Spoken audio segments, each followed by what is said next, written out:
Chers frères et sœurs, dans la joie, nous continuons à célébrer le temps pascal. Aujourd'hui, ça tombe caduc, c'est le 5e dimanche des Pâques. Et ce dimanche des Pâques, à travers les lectures bibliques, nous montre que aucune famille, aucune organisation humaine, aucune communauté humaine, aucune société humaine est parfaite. Aucune église est parfaite, aucune paroisse est parfaite. Et ça, on peut le remarquer dans la première lecture. Le dimanche passé, on a célébré le dimanche des bons bergers. Jésus qui se pointe comme un bon berger, mais Jésus qui a laissé aux apôtres la responsabilité et aux disciples de continuer à construire l'Église.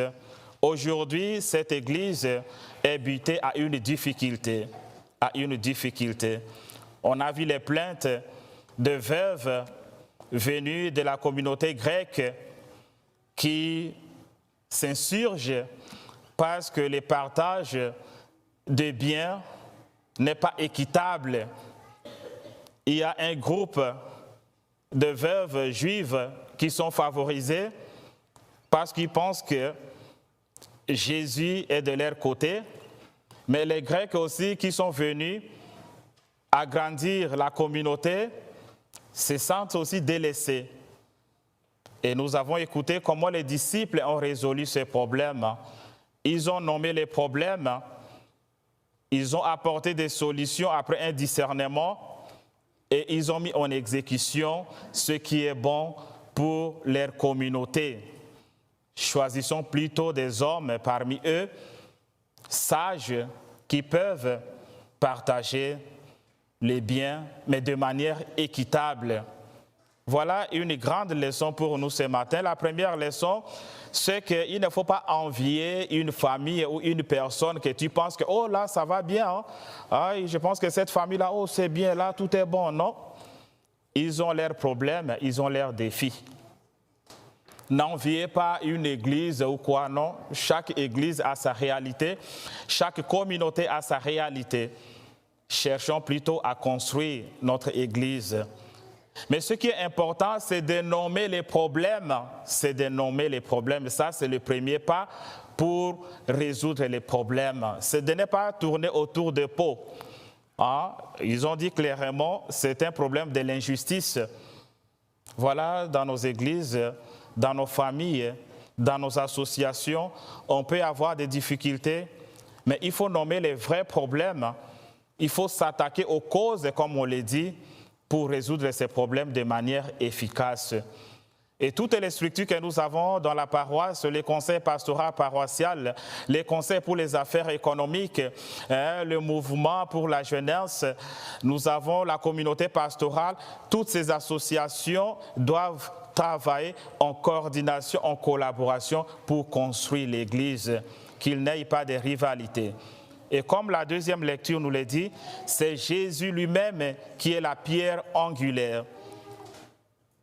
Avant de partir, il a laissé cette mission à Pierre.